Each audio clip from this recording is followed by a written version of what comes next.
अस्सलाम वालेकुम। आज 17 तारीख है और आज बुध का दिन है। ये तीनों पट्टे जा रही हैं रवात में, इस्लामाबाद वाली गाड़ी है। आगे ले चलें, ये इरफान भाई के पास तीनों जा रहे हैं। ले चलो काकू ब्रो।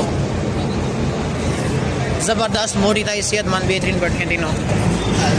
ये डिग्गी खुल गई है, बहुत ज़बरदस्त पर डिग्गी आराम से जाएंगी। एक कार तो हो गई है, ये दो, ये तीन बांध का लड़की सही। ये तीनों कार हो गई है। अल मदीना वालों की गाड़ी है, पाकिस्तान के हर शहर इस तरह माल भिजवाते हैं, कार्गो करवाती हैं। ये इरफान भाई के पास जा रही हैं लबाग, उनके नसीब के रवात में।